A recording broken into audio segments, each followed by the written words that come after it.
जय बर' हारिनि जय बर' हारिनि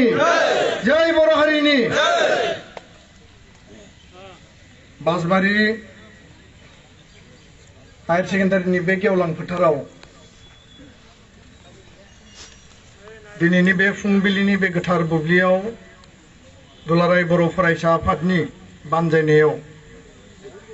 थांनाय 29 अक्ट'बरनिफ्राय जागायनाय सुबुं सांग्रांथि रैली पिपल्स एवारनेस रैली आरो बे रैलीनि मोनब्रै आयदा माहारियारि मोनथाय आरो समाजारि थार बिजिरनायखौ बिथा खालामनानै क'क्राझार जिल्लानि सिङाव दिनै आरो गाबोन साननैनि हाबाफारि लानानै आरो बे साननैनि हाबाफारिनि जागायजेननाय दिनै कटबरजरा साब डिभिजननि बासबारि बे गोजौसिन फरायसालियाव जागायनायनि दिनै हाबाफारि आरो बे हाबाफारियाव सफैनो हानाय दुलाराय बर' फरायसा आफादनि लोगो आफादगिरि रोमदोन बसुमतारी गाहाय नेहाथारि फनेन्द्र बसुमतारी लोगो गाहाय नेहाथारि दिनेश ब्रह्म जोंनि स्पिकार जनक उजिर आरो एबसुनि नेहाथारि सुबुं फोनांजाब नेहाथारि गुबुन गुबुन बिफानारि जोंनि बिबानगिरि नेहाथारि नोंथांमोन बे हाबाफारियाव बाहागो लानाय गसाइगाव समस्तिनि मानगोनां एमएलए एबसुनि बारग' गाहाय नेहाथारि जिरन बसुमतारी बिथां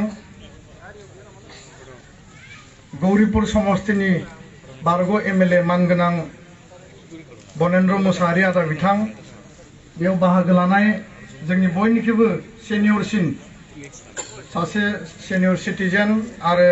समाज आरो हारि बिथिङाव अरायबो सांग्राङै बिहोमा होबोनाय मानगोनां जिरेन बसुमतारी आदा बिथां बेयाव सफैनो हानाय आं समनि आंखालाव बयनिबो मुंखौ लानो हानाय नङा आं निमाहा बिगोन पर्बतजरा बर' थुनलाइ आफाद ट्राइबेल संघ गुरुदेव कालीचरण ब्रह्म ट्रास्ट आरो लोगोसे गावबुरा आफाद क'क्राझार जिल्ला बर' समाजनि दैदेनगिरि नोंथांमोन आरो मानगोनां बारग' फोरोंगिरि आथिखालनि मानगोनां फोरोंगिरि सिबिजाथाव आइ आफा रायजो राजा नोंथांमोन बेयाव सफैनो हानाय जोंनि गासै बे सुबुं सांग्रांथि रैलीयाव बाहागो लानो सफैनाय एबसुनि गोख्रों मावथि हान्जा मावथि लोगो नोंथांमोन आं बयनिसिमबो फिन खेबसेबाव खुलुमनायखौ आं बावहरदों आं गुसुङै मोनथामसोल' बाथ्राखौ बुंनो नागिरदों जोंनि रैलीया एसे समा लावद्रायबाय जिहेतु जोङो बे जायगानिफ्राय थांनानै मंलाजरा टिपकाय आरो ओरै नोङो गसाइगाव जमदुवाराव ओंखाम जाहैगोन जोंनि बाइक सालायग्रा हान्जाया बिथिं मोनथाम मोनब्रै मिटिं दङ आरो बिनि उनाव नेक्स्ट जोंहा मेल दङ आरो मोनाबिलियाव दतमायाव हर थाहैगोन सिदायै थोंजोङै थाङोब्ला 2 घन्टानि लामा नाथाय जों मोनफ्रोमबो जोंनि दख'रा आफादनि अफिस आरो लोगोसे रायजो राजाखौ खबर लानाय सावरायलांनाय जोङो बे गामिफोराव हाबलांगोन जोङो आरो बेखायनो जोंनो जथेस्थ सम नांगोन जों बयबो मिथिगौ दुलाराय बर' फरायसा आफादा दिनै 55 बोसोराव आगान होबाय एबसुनि बे 55 बोसोरनि जारिमिनाव जों जुदि बर' हारिनि जारिमिनखौ बेखेवना नायोब्ला दुलाराय बर' फरायसा आफादनि जारिमिना थामोनथा रैखाथि समाज आरो हारिखौ गेरेमसा माहारि दानायनि मोनसे गोलाव जारिमिन आरो बेयावनो बड'लेण्ड सोमावसारनायनि 34 बोसोरनि मोनसे गोलाव जारिमिन 1967 मायथाइयाव एबसु जोनोम जानाय समाव बै समाव पिटिसि आफादाबो जोनोम जादों आरो जोनोम जानायनि उनावनो पिटिसि एबसु ज' लोगो नांनानै उदाय ओनसोलनि थाखाय सोमावसारदों आरो पिटिसिखौ मदद होदों उननि समाव पिटिसि आफादजों एबसुजों गावस्रालायनाय जादों बे माखासे समनि थासारि आरो माखासे बिथिंफोरखौ रायजो राजाफ्रा बयबो मिथियो दुलाराय बर' फरायसा आफादनि जारिमिनाव बर' थुनलाइ आफादनि रमान हांखोनि बा बर' हारिनि रमान हांखोनि सोमावसारनायाव दुलाराय बर' फरायसा आफादा बर' हारिनि लाइमोन आरो सेंग्रा आफाद हिसाबै सेंग्राफोरनि शक्ति हिसाबै बर' थुनलाइ आफाद आरो बर' माहारियाव रमान हांखोनि आन्दलनाव बारसोमदों। बे जारिमिनखौ बयबो मिथिगौ। आसाम आन्दलन जादों जों बयबो मिथियो आरो आसाम आन्दलनाव बर' हारिया रैखाथियै थांना थानो मोननांगौनि थाखाय आरो आसाम आन्दलनाव नि गेजेरजों जाहाथे बर' हारिया खहा जाया आरो बे आन्दलनावबो खेंस्लायै आरो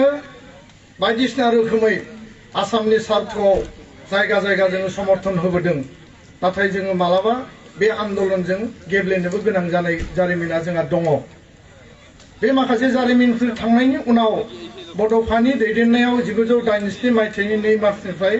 आलादा रायजो बड'लेण्डनि सोमावसारनायनि 6 बोसोरनि उनाव बिएसि एकर्ड जानायखौ जों बयबो मिथियो। एकर्डनि उनाव एबसुनि दैदेननायाव सोमला बसुमतारी इउजि ब्रह्मनि दैदेननायाव गणतान्त्रिक आन्दलना जागायफिनदों। बिएलटि हाथियार लानानै सोमावसारनाया जागायदों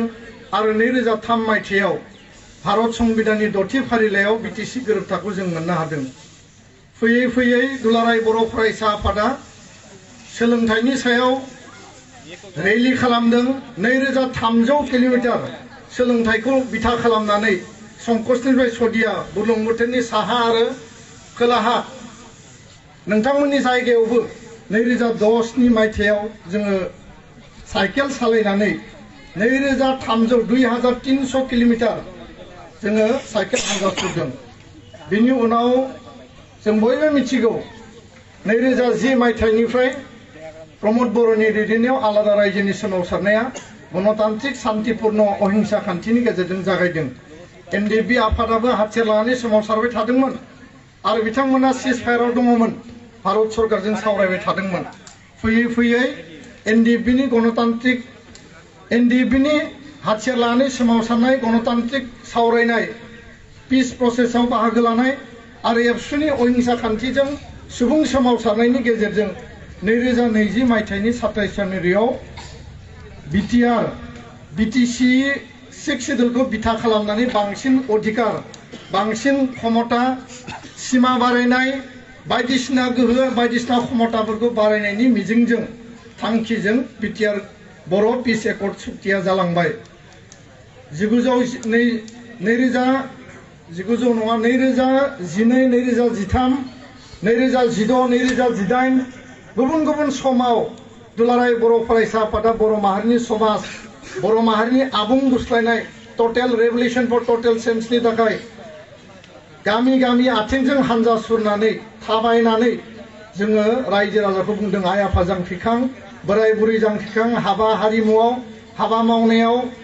वार्क कालचाराव गोसो हो, लेखा फरायनायाव गोसो हो, मोजां लेखा फरायनांगोन, गोग्गो सोलोंथाइ लानांगोन।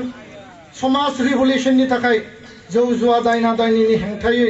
माखासे प्रसार अभियानफोरखौ जोङो आइ आफाखौ फोजाखांनायनि खामानि मावदों।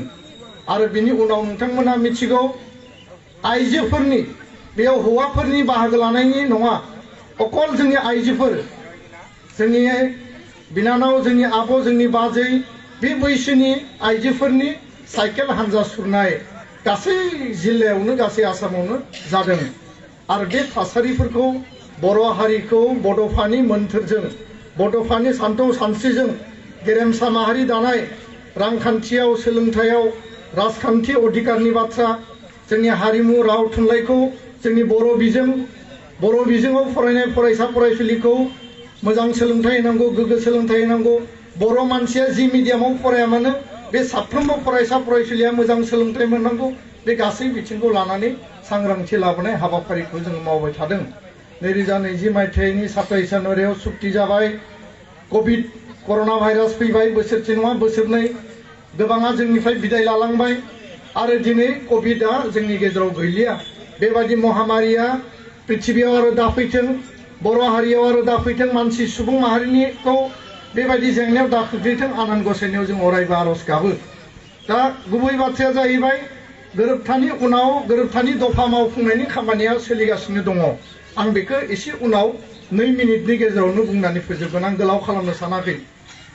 गुबै बाथ्राया जाहैबाय जे बर' हारियाव दाबो गोबां बिथिङाव जोङो सांग्रांथि जानो गोनां दङ आरो मोनसे हारिया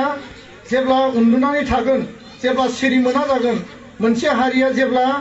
बियो माने गासैबो बिथिंखौ नुनानैबो गासैबो थिगैनो दङ होननानै साननानैबो सिङाव जुदि गाज्रि खामानिफोरा सिङाव जुदि जोङो जोंनि माने समाजनि थासारिया गाज्रि अबस्थायाव थागोन बे हारिया जौगानाय नङा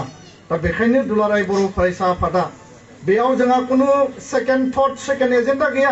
कुनु राजनैतिक उद्देश्य गैया एबसुआ जाबाय माहारिनि आफाद फरायसा आफाद नोंथांमोननि आफाद एबसुखौ नोंथांमोना जोथोन लाबोदों खांबोदों बाबोदों रायजोफोरनि आफाद आरो बै समनिफ्राय माइरं दैरं खांनानै 110 थाखा 20 थाखा 50 थाखा होनानै बेबायदि रां रुफा खांनानै माइरं दैरं खांनानै थालिर बिलाइनि सायनासालि लुनानै एबसु दाजेननायनिफ्राय मेल मिटिं खालामनानै दिनै 55 बोसोराव एबसुआ आगान होबाय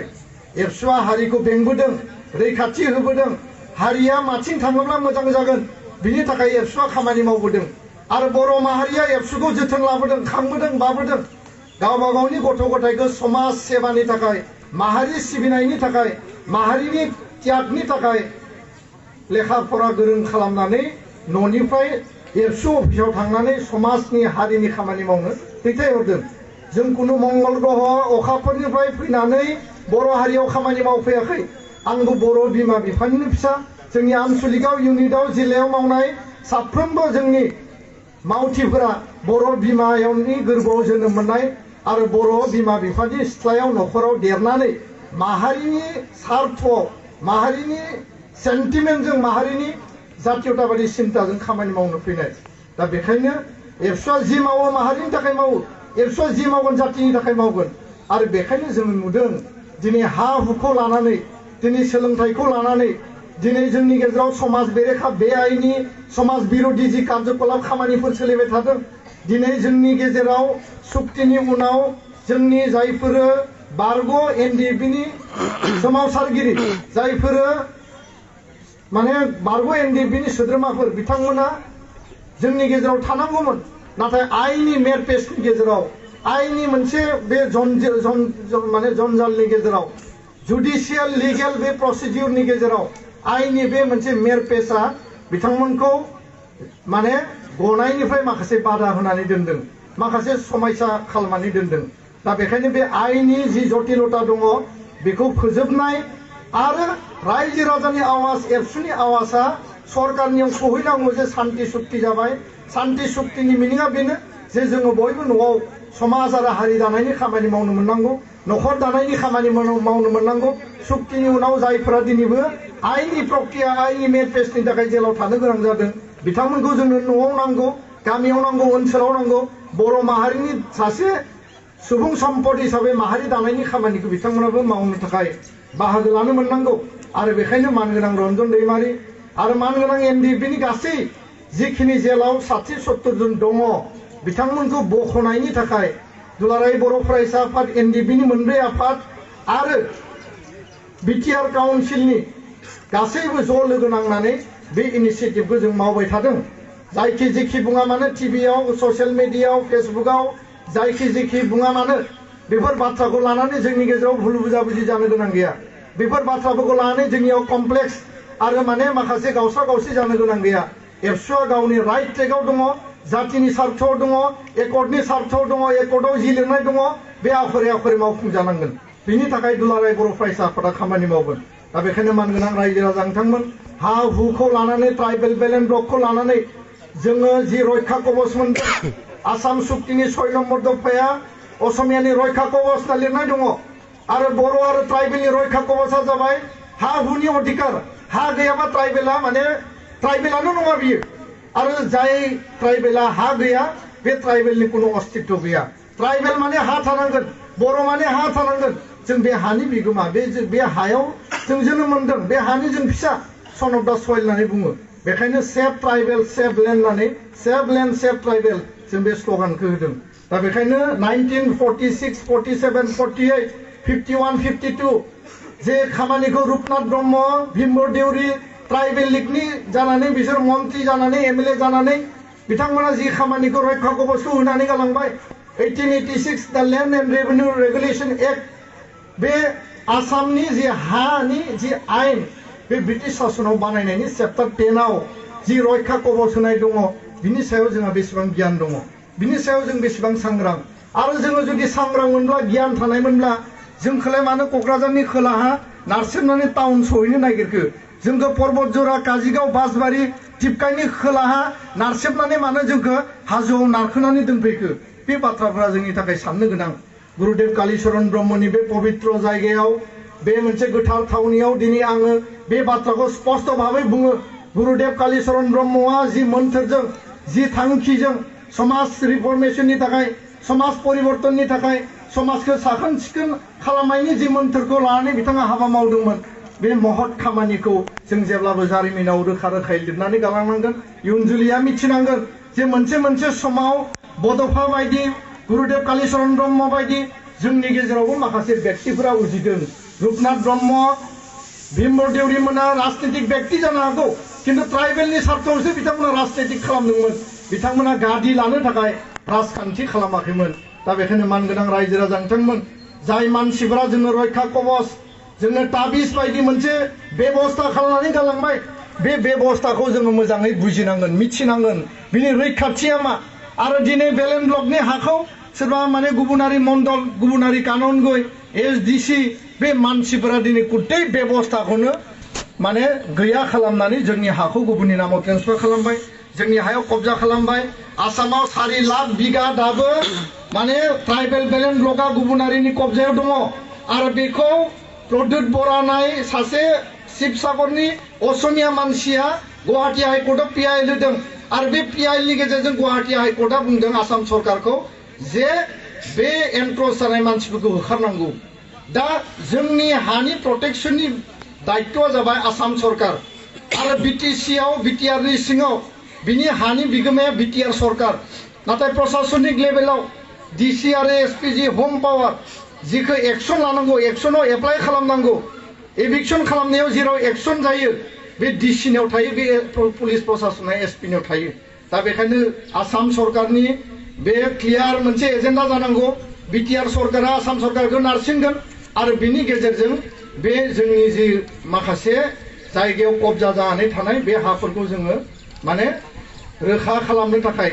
बा जोङो मोनफिननो थाखाय माखासे बेबस्थाखौ जों खालामनांगोन आरो बिनि थाखाय रायजो राजानि आवाज नांगोन आरो रायजो राजानि आवाजखौ क्रिएट खालामनो थाखायनो दिनै जोङो बे हाबाफारिखौ लादों दा बेखायनो मानगोनां रायजो राजा नोंथांमोना बयबो मिथिगौ जोंहा हा दङ डकुमेन्टस गैया आं गोबां जायगायाव बुंबोदों हाया दङ डकुमेन्टसा गैया कागजआ गैया मोनसे जोंनियाव हुदा दङ ट्रेडिशनेल नियम दङ आथिखालाव बे एसे खमायबाय गोदो जोंनि आइ आफा आबै आबौ आयंमोना रुंसारि जायोब्ला थैयोब्ला बिसोरजों लोगोसे मानसि थैनायजों लोगोसे गासैबो लाइ लथर गाननाय जोमनाय कागज पाति डकुमेन्टस गासिबो गोथैसालियाव हरो सावनांगौब्ला सावफाजोब्बाय फबनांगौब्ला फबनानै गारना फैबाय जायनि थाखाय जोंनियाव डकुमेन्टसानो गैया एनआरसियाव नायबाय सासे माने दारि गोलावनि आखायाव 50 खान कागज दङ मालाबा धुबुरियाव मालाबा बरपेटायाव मालाबा मरिगावआव थांदों मालाबा खारपिथि दरंआव थांदों बिनियाव 50 खान कागज दङ किन्तु ट्राइबेल मानसिनियाव बर' मानसिनियाव कागजानो गैया नोंनियाव हा दङ नोंनियाव डकुमेन्टस गैया नोंनियाव नथि पत्र गैया नोंनि लिगेल अथरिटिया मा नोंनि लिगेल राइट्सआ मा जायनि थाखाय जों मालाबा कागज देखायनो हायैनि थाखाय आं जे बे हानि बिगोमा मालिक जों बेखौनो मालाबा देखायनो हाया जादों प्रुफ खालामनो हाया जादों दा बेखायनो आं गोलाव बुंनो सानाखै फरेस्ट राइट एक्टनि गेजेरजों नोंथांमोननि ओनसोला बे फरेस्टजों बुंफबनाय बेयाव रेभिनिउ हा दङ बेयाव माखासे केटेगरिनि बेलेग बेलेग केटेगरिनि हा थानो हायो बेयाव नन केडेस्ट्रियेल हा लेन्डबो थानो हायो जि केटेगरिनि हायानो जाया मानो आसाम सरकार बिटिआर सरकारा फरेस्ट राइट एक्टनि एन्टाइटेलमेन्टखौ 2006 नि आयेन बायदि जुदि दासिमबो होनाया जोबाखैब्ला बा होनाया रोखा जायाखैब्ला बिनि थाखाय जोङो काउन्सिल सरकार आरो आसाम सरकारजों जों रायलायदों आरो दिनै सनितपुर बिश्वनाथाव 2-2.5 लाख मानसिया हा मोनाखै नाथाय नैबे रेलिया जागायनायनि लोगो लोगोनो जोंनि आन्दोलन जोंनि दाबिया दंबाय थायोमोन नांगोल जंगाल लानानै जोङो लामा थाबायबाय आन्दोलन खालामबाय बेसेबां आन्दोलन खालामबावनांगौ आरो बिनि गेजेरावनो दिनै रेलि जाबाय थानाय समावनो आसाम सरकारा थिग खालामबाय फैगोन 5 तारिख नभेम्बराव सनितपुरनि बाटासिपुर ओनसोलाव 1300 परियालनो 1300 परियालनो माने हानि पट्टा राननाय खामानिखौ मावगोन फरेस्ट राइट एक्टनि गेजेरजों बे जोंनि थाखाय देरहासारनाय बे जोंनि थाखाय देरहासारनाय आरो बिनि उनाव आरो माखासेखौ जों मोनबावगोन कारण बे सिमाया जोंहा लांनांगौ गहपुरसिम आरो बेखायनो हानि समस्याया जोबनांगोन बे हाया जोंनि जायोबासो जों बिनो हागोन गोदो BSc आव फरेस्ट BTC आव फरेस्ट होननानै बेखौ गालांबाय वाइल्ड लाइफ सेंचुरिनो माबा नेशनेल पार्कनो फरेस्ट एरियानो न' मेन्स लेन्डनो बिदि होननानै जोंखौ गालांदों जायखिजाया सोलोंथाइखौ लानानै जोङो मेसिभ केम्पेइन खालामदों फरायसा फरायसुलिनि न'आव आनजाद जानोसै समाव थांदों गार्जेनखौ लोगो हमदों फोरोंगिरिखौ लोगो हमदों गुन गोनां सोलोंथाइ जानांगोन मोजां सोलोंथाइ मोननांगोन दिनै मेडिकेलाव जोंनि गथ'फोरा एडमिसन मोना होननानै जोंहा गोबां बदनाम दङमोन मेडिकेल गुवाहाटी मेडिकेल कलेज दा क'क्राझार मेडिकेल कलेज जासिगोन जोंहा बरपेटायाव दङ डिब्रुगड़आव दङ गुबुन गुबुन जायगायाव दङ दा नीटनि जि आनजाद बे आनजादनि गेजेरजों 42 जन माने क्वालिफायाथ' गोबां जादों काउन्सिलिंआव दासिम 42 जन फैदों दा बारायनोबो हानाय दा 42 नाम्बार्स अफ बर' मिडियामनि गुबुन गुबुन मिडियामनि बर' मानसि बर' मिडियाम फरायनाय आरो गुबुन मिडियामाव फरायनाय बर' स्टुडेन्ट 42 जना देग्लाय मेडिकेल एग्जामाव MBBS फरायनो थाखाय दिनै सिलेक्शन जाबाय एडमिशन बिसोरो अलरेडि सोरनियाबा जाबाय सोरबा मोनसिगोन दा बे जोंनि थाखाय गोग्गानाय आसाम पाब्लिक सार्भिस कमिशनाव ACS आरो APS बेयावबो 13 जन बर'फोरा दिनै क्वालिफाइ जादों बे जोंनि थाखाय गोग्गानाय किन्तु फारसेथिं फेल जानायनि संख्यायाबो बारा दङ ड्रप आउट जानाय स्कुल कलेज गारनायाबो बारा दङ बेखौ जों थिक खालामनांगोन दा बेखायनो मोजाङै फरायनांगोन मोजाङै फरायनांगोन गोग्गो सोलोंथाइ गुन गोनां सोलोंथाइ लानांगोन फरायनाय हुदाखौ बांहोनांगोन बिमा बिफाया दायित्व लानांगोन फरायसा फरायसुलियाबो गावबो गोसो होनांगोन फोरोंगिरिया जोथोन लानांगोन मोजाङै फोरोंनांगोन आरो बेखायनो फरायसा फरायसुलि बिमा बिफा फोरोंगिरि एबसुआ आपिल खालामनो हायो बान्था होनो हायो मदद खालामनो हायो कागज कलम बायनानै नङा होमबा बरायनो हायो आरो न' थांनानै बिमा बिफाखौ लोगो हमनानै आपिल खालामनो हायो एबसुआ फरायना होनो हाया किन्तु एबसुआ गासिखौबो मावना होनो हायो मावनांगौनि गुबै खामानिया जाबाय फरायसानि बिमा बिफानि आरो फोरोंगिरिनि दा बेखायनो सोलोंथाइखौ लानानै जोङो बेयाव लादों 3 नम्बर बाथ्राया जाहैबाय जे समाज बेरेखा ड्राग्सनि प्रचलना बिराद बारा जाबाय ड्राग्स जानानै बर' मानसिया एडिक्टेड जानानै रिहेबिलिटेसन सेन्टाराव थानानै आनरुलि आनकन्ट्रल परिबेसाव दङ आरो ड्राग्सनि थाखाय जोंनि बर' हारिया दायो बेंगुरा जालांनो हमदों गोबां मोजां परियालफ्रा दिनै ड्राग्स एडिक्टेड जानानै ध्वंस जानो हमनाय जों नुदों आरो रिसेन्टलि जोंनि ओनसोलाव जोंनि जायगायावनो सानै बर' सेंग्राया सासे बर' सेंग्राखौ साथामबो ड्राग्स लादों किन्तु सोरनोबा ड्राग्सखौ बारा होबाय बिजि होनानै जानायजों ड्राग्स लायो मोनाम सुनानै ड्राग्स लायो देनद्राय जायोनो माबा जायोनो नङा होमबा दा बेबायदि अबस्थायाव जोंनि थासारि आरो बे साथाम मानसिनि सासेया ड्राग्सखौ बारा मोननायनि थाखाय बे थैनो गोनां जादों बे जोंनि थाखाय दुखुनांथाव आरो बेबायदि गोबां केसेसफोर दङ दा बेखायनो जौ जुवा होनो मोनाबा मेला जाया जोंनि ओनसोलाव बेबायदि मोनसे सिन्ता दङ माने जुवा होनो मोननायखायसो मेला पार्टिगोन जुवाजों मेलाजों कम्बाइन खालामना दोनदों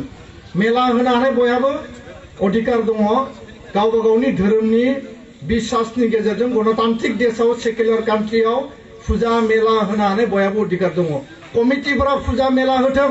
एबसुआ बादा होआ फुजा मेलानि एबसुआ हेंथा नङा किन्तु बाथ्राया जाहैबाय फुजा मेलानि नामाव जुवा थाबासो मेला जागोन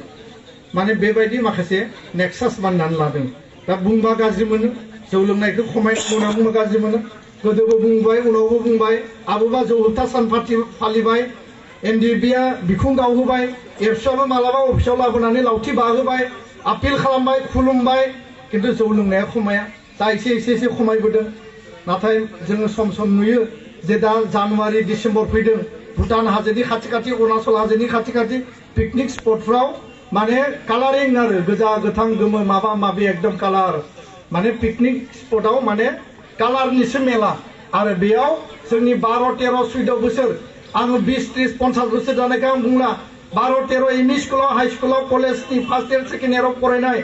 बिसोरखौसो बस्ता बायदि जामा लाबोनो गोनां जायो पिकनिकआथ' मा जागोन बिसोरखौ बस्ता बायदि जामा लाबोनो गोनां जायो बे माबा हारिनि मोनसे संस्कृति जायो नामा हारिनि मोनसे सोदोमस्रि जायो नामा आरो बे जोंनि थाखाय साननो गोनां दा बेखायनो मानगोनां रायजो राजा नोंथांमोन आं गोलाव खालामनो सानाखिसै बिटिआर गोरोबथानि दफाफोरखौ मावफुंनायनि जेसेबां खामानिफोर दङ बे खामानिया सोलिगासिनो दङ माखासे दफाया मावफुंजाबाय दिनै मेजर 2, 3सो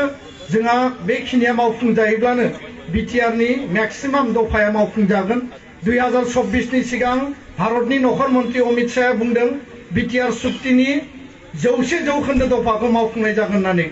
24आ 1 बोसोरल'सै जों बुंदों 24 नङा बे 22नि गेजेरावनो गोबां दफाया जोबनांगौ आरो जोंनि आखायाव 2 मास टाइम दङ दा बेखायनो सिमा बारायनायनि थाखाय कमिसना खामानि मावदों कमिसननि लेभेलाव नंगौ 2-3 बोसोर एसे लेट जाबाय कर'ना भाइरास थांबाय गोबां इलेक्सन थांबाय किन्तु जों जिरायनानै थायाखै सिमाया बारायनांगोन सिमा बारायनायाव कम्प्रमाइज गैया आरो सिमाया बारायाबा जों आन्दलनाव ओंखारफिनगोन बे राजा लामायाव ओंखारगोन बे हले खाथां कारन एकर्ड बायदियै एकर्डनि दफाया मावफुंजानांगोन जातिनि सार्थआव एकर्ड जादों मुंख्लंनि सार्थआव एकर्ड जादों रायजो राजाया मोनसे आसा आरो बिश्वासजों एकर्डखौ खालामदों आरो जोंनि एनडिएफबि एबसु ज' लोगो नांनानै जिहेतु बे एकर्डखौ खालामदों बे एकर्डआ मावफुंजानांगोन दा बेखायनो गहपुरनि सिमुलुगुरिसिम सिमा बारायनायनि जि दफा दङ बे दफाया जेरैखि जायाबा मावफुंजागोन आरो आसामनि गिबि मन्थ्रिया जोंनो खोथा होदों भारत सरकारा खोथा होदों जे सिमा बारायनाया जागोन दा बेखायनो जोङो एसे धैर्य लानानै जोङो नायबावनांगोन आरो बिनि थाखाय माखासे इन्टारनेल प्रक्रियाफोर थाबाय कार्बि आंलंनि बर'फोरनि एसटि हिलनि इस्युआ कार्बि एकर्डआव लिरनाय दङ कार्बिफोरखौ प्लेन ट्राइबेल होनांगौ जोंहा जेबो खति गैया जेबो बाजानाय गैया आरो बर' एकर्डआव लिरनाय दङ कार्बि आंलंआव थानाय बर'फोरखौ हिल ट्राइब होनांगौ दा कार्बि सुक्तिया कार्बिनि थाखाय बुंदों बर' सुक्तिया बर'नि थाखाय बुंदों बे भाइस भार्सा गोरोबलायनानै समाधाननि मोनसे लामा दायो ओंखारबाय कारन 2003आव कार्बि आंलंनि बर'फोरनि एसटिनि बाथ्राखौ लिरनाय दङमोन 17 बोसोराव थांनाय सरकारा बेखौ मावफुंलांनो हायाखिसै किन्तु एबाराव मोनसे स्कप फैदों आरो नखर मन्थ्रिया बेखौ लानानै पजिटिभ जानानै दङ दा बेखायनो स्कुल प्रभिन्सियेलाइजेसन कलेज प्रभिन्सियेलाइजेसन टिपकायाव दिनै कलेज दङ महामाया कलेज दङ गुरुदेव कालीचरण ब्रह्म कलेज महामाया कलेज गोबां कलेज दङ काजिगावबो कलेज खिजानाय दङ ना आरो बेयावबो कलेज दङ गोबां जायगायाव कलेज दङ दा बे कलेजफोरा 26टा कलेज जों बुंदोंमोन 26 खाना खेबसेनो जानांगौ सरकारा माबा माबि आयेन दिहुनदों जों बुंदों जे सुक्तिनि दफा बायदियै कलेज आरो school ME school high school LP school higher secondary junior आरो कलेज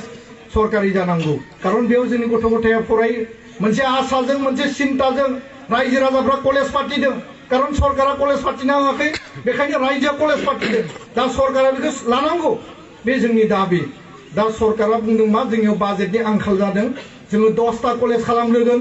बिनि उनाव एनादार थाबावनायखौ खालामगोन junior college higher secondary high school आरो बाखि एमइ स्कुल एलपि स्कुलखौ खालामगोन दा बेखौ लानानै जोङो खामानि मावगासिनो दङ 10टा कलेजा जाग्रोसिगोन बिनि लोगो लोगोनो माखासे जागोन एनडिएफबिनि 4203निया 4 लाख करि रिहेबिलिटेसन मोनबाय बाखि मोनबावनांगौ दङ बिनि थाखाय जोङो सावरायगासिनो प्रेसार होगासिनो दाबि होगासिनो दङ आरो बेबो समाधान जागोन बे लेभेला बारा क्रिटिकेल नङा एनडिएफबिनि केस उइथड्रल खालामनांगौ आरो मैयासो आंनियाव रिपर्ट फैदों क'क्राझार डिसि अफिसाव 94टा केस फैदोंमोन 94 एनडिएफबिनि आरो रायजो राजानि नामाव थानाय बे आन्दलननि 94टा केस आरो बिनिनो 92 केस मैयासो रिपर्ट फैदों आरो मैया बियो माने डिजल्भ जाबाय माने 94टा केसनि 92आ डिजल्भ जाबाय माखासे केसा भेरिफिकेसनाव दङ आरो बेबो एकर्डनि दफा मावफुंनायनि मोनसे स्टेपआ दिनै थांगासिनो दङ दा बेखायनो मार्टियार फेमिलिया राङारि अनसुंथाइ मोननांगौ 5 लाख देग्लाय मोनसे एमाउन्टनि बेयाव बाजेट हमदों आरो बिनि गेजेरजों माखासेखौ होनो हागोन फेस मेनाराव माखासेखौ होगोन दा जोंहा जिरन बसुमतारी एमएलए बिथांबो दङ माखासे एमएलए दङ स्टेटआव बिनि थाखाय रायलायगोन काउन्सिला काउन्सिलनि लेभेल खामानि मावगोन दा बेखायनो सिस्टेमेटिक प्रक्रियानि गेजेरजों दानि प्रमद बर'नि गोविन्द बसुमतारीनि जि सरकार बे सरकारा एकर्ड इमप्लिमेन्टेसन मावफुंनायनि थाखायनो सरकाराव फैदों जेरैबायदि 93आव सानसुमा दाया फैदोंमोन जेरैबायदि 2003आव हाग्रामाखौ 2003-2005आव सिप बानायदों एबसु बिएलटि रायजो राजाया नैबे टाइमावबो गोविन्द बसुमतारी प्रमद बर' बिथांमोनखौ बे सरकाराव एकर्डनि दफा मावफुंनो थाखायनो जोङो खामानि होदों रायजो राजानि जौगानायनि खामानि मावनो थाखायनो रायजो राजाया बिथांमोनखौ दायित्व होदों आरो एमएलए बिथांमोनखौ आसामाव थांनानै जोंनि ओनसोलनि जौगानायनि थाखाय खोथा बुंनो थाखाय जोङो बिबान होदों बे मथे सोलिगासिनो दङ दा बेखायनो मानगोनां रायजो राजा नोंथांमोन आं गोलाव खालायाबासिनो एबसुआ कुनु पलिटिकेल पार्टी नङा एबसुआ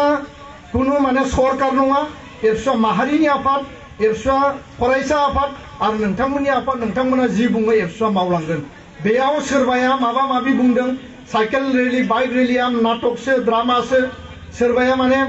बाख्नायदों दिनै बिपिएफनि मानसियाबो बाख्नायदों आं नुदों जे आगोलनि डिपुटि चिफ खाम्फा बरगयारि बिथाङा बुंदों हा हुखौ लानानै बे माने दायना दायनि जौ जुवाखौ लानानै मानसि लांखारनाय उन्दै बैसोआव हाबा जानाय बे केसेसफोरखौ लानानै हाबा जानायानो हाबा जानायजों खारलांनाय बिदिबो गोबां जादों दायो केसेस जोंनियाव गोबां रिपर्ट फैदों बेफोरखौ लानानै जे हाबा मावदों बे बिराद मोजां जादों होननानै बिथाङा बाख्नायदों खिन्थु माखासे दङ माने बिसोरो मेन अफ कनफिउज नङा होमबा सोरबा दावराव दिखेर नार्जारिनो he is a main of कनफिउज बियो मा दङ मा गैया मिथिया मेन अफ नयस बिनिखायनो नामा जेरै खामानियाबो एरै थारमाने बियो मा मावगोन मा मावनो थांदों आरो भबिष्यताव मा मावगोन बिनि कुनु माने बेहा बेबायदि सिन्ता गैया आरो माने सोरबा जौ जुवा अफ्रि माबा माबि नाम लानानै बखिगासिनो दङ दिनै आंहा बिनि सायाव कुनु बाजानाय गैया आरो नामा जेरै खामानियाबो एरै आरो बे मानसिफोरजों हारिनि माने जेंनाया समाधान जाया बिसोर जाबाय मेन अफ नयस दावराव खालामग्रा मानसि मेन अफ कनफिउज बिसोर जाबाय जेब्लाबो कनफिउजआव थायो माहारि गावस्रानायनि खोथा बुङो माहारि इउनिटिनि माहारि खौसेथिनि आरो शान्तिनि बाथ्राखौ बिसोर मालाबा बुंफेराखै दा बेखायनो जायफोरा जोंखौ क्रिटिसाइज खालामदों आङो बेखौनो बुंगोन जायफोरा जोंखौ रायनानै इउटिउब चेनेल सालायनानै फैसा खामायदों बिसोरो फैसा खामायबाय थाथों आंहा बेयाव ब्लेसिंस थागोन खिन्थु माहारि डिभिजननि बाथ्रा बुंब्ला आं बेखौ मालाबाबो मानिनाय नङा आरो बेखौ गनायना लानाय नङा आरो जोङो कुनु कमप्रमाइजआव गैया आरो माहारिनि सार्थआव कुनु एजेन्डाखौ लानानै जों मालाबाबो कमप्रमाइज खालामनाय नङा दा बेखायनो मानगोनां रायजो राजाखौ आङो बयखौबो धन्यबाद होबाय आरो बे पबित्र गोथार गुरुदेव कालीचरण ब्रह्मनि थावनिनिफ्राय जागायनाय दिनैनि बे सुबुं सांग्रांथि बाइक रेलिया 100% साक्सेसफुल जागोन आरो नोंथांमोननि समर्थनखौ जों मोनबाय होननानै फोथायबाय आं बेखिनि बाथ्राखौ बुंनानै आंनि बुंनायखौ फोजोबबाय गोजोन्थों जय बर' हारिनि जय बर'